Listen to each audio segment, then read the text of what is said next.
Have you ever felt like people take advantage of your kindness? You say yes when you want to say no. You help others, but they rarely return the favor. You avoid conflict, yet somehow end up carrying everyone else's problems. The truth is shocking. Being nice isn't always a strength. In fact, when kindness lacks boundaries, it becomes an invitation for manipulation. Today, you'll discover why overly nice people are often targeted, how manipulators identify them, and most importantly, how to stay kind without becoming someone's tool. Most people believe that being nice and being kind mean the same thing, but there's actually a major difference between the two.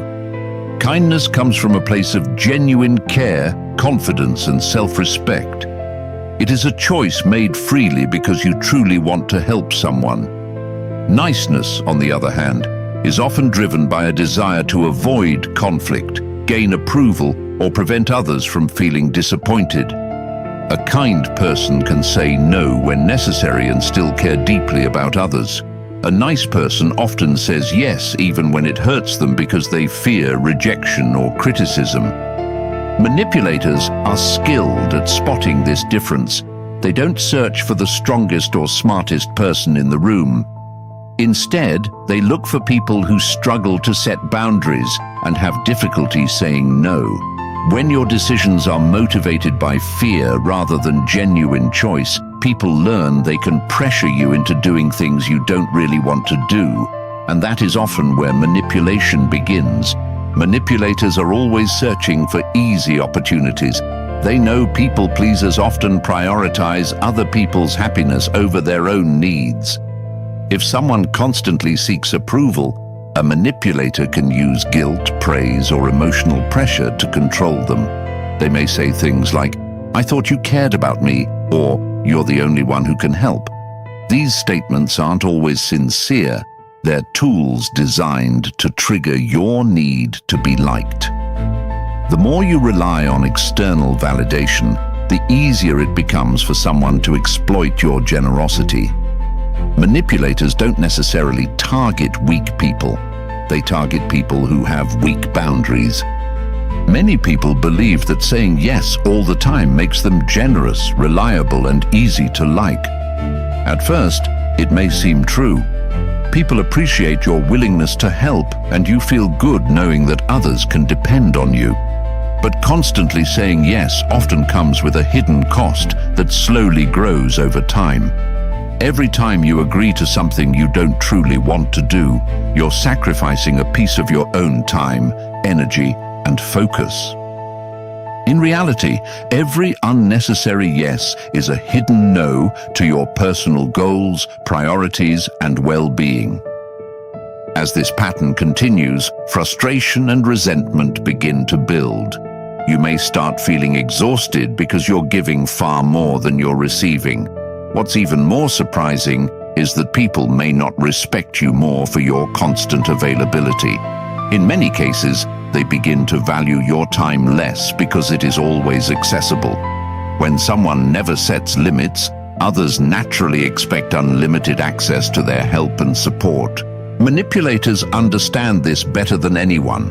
They continue asking for more because they've learned there are no consequences for crossing your boundaries. The inability to say no sends a powerful message. Your needs can always come second. Over time, this can damage your confidence, relationships, and peace of mind. One of the most powerful tools manipulators use is guilt. They make you feel responsible for their emotions, problems, or failures. Suddenly, saying no feels selfish, even when your request is completely reasonable. Nice people are especially vulnerable because they dislike feeling like the bad guy. Manipulators know this and create situations where you feel obligated to help. They may exaggerate their struggles, play the victim, or suggest you're letting them down. The goal is simple: make you feel guilty enough to ignore your own needs. Once guilt controls your decisions, manipulation becomes incredibly effective. Many people fear boundaries because they think boundaries push people away. In reality, healthy boundaries create healthier relationships. Boundaries teach others how to treat you and what behavior is acceptable. Without them, people are left to decide your limits for you. Manipulators love unclear boundaries because they allow constant access to your time, energy, and emotions. Strong boundaries don't make you rude or selfish. They communicate self-respect. Interestingly, the people who become upset when you establish boundaries are often the same people who benefited from your lack of them. Respect grows when people know your limits. At the core of excessive niceness is often a deep fear of disappointing people. Maybe you worry they'll get angry, reject you, or think badly of you. This fear can become stronger than your desire to protect yourself. Manipulators understand this emotional weakness and exploit it whenever possible. They know you'll likely choose discomfort for yourself rather than risk upsetting them. But here's the truth. Mature, healthy people can handle disappointment. Not everyone will agree with your decisions, and that's okay. The moment you stop treating disappointment as a disaster, you become much harder to manipulate. Saying no is a skill, and like any skill, it improves with practice. You don't need long explanations or elaborate excuses. A simple, respectful no is often enough. The more you justify yourself, the more opportunities you give manipulators to argue with your reasons. Remember that refusing a request does not mean rejecting a person. You can care about someone and still protect your time and energy. At first, saying no may feel uncomfortable because you're breaking old habits, but each time you do it, you reinforce the belief that your needs matter too. Confidence grows through action. The solution to being manipulated isn't becoming cold, selfish, or emotionally distant. In fact, some of the strongest people in the world are incredibly kind. The difference is that their kindness comes with boundaries. They understand that helping others should be a choice, not an obligation.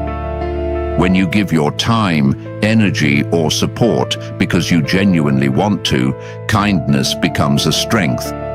But when you do it out of fear, guilt, or the need for approval, it becomes a weakness that others can exploit. Learning to recognize manipulation is essential. Pay attention to people who constantly pressure you, make you feel guilty, or expect you to sacrifice your own needs for theirs. Trust your instincts when something feels unfair or one-sided. Healthy relationships involve mutual respect, not constant taking from one side and giving from the other. Remember, you are not responsible for solving everyone's problems. It is okay to say no. It is okay to protect your peace. The healthiest and most respected people aren't those who agree to everything. They know when to help, when to step back, and when to prioritize themselves. Stay compassionate, stay generous, but never forget that true kindness includes being kind to yourself as well. That's how you remain kind while becoming impossible to manipulate. If this video changed the way you think about kindness, make sure to like, subscribe, and turn on notifications. Remember, being kind doesn't mean being available to everyone all the time. Protect your boundaries, value your time, and never let your good heart become someone else's opportunity. Thanks for watching, and I'll see you in the next video.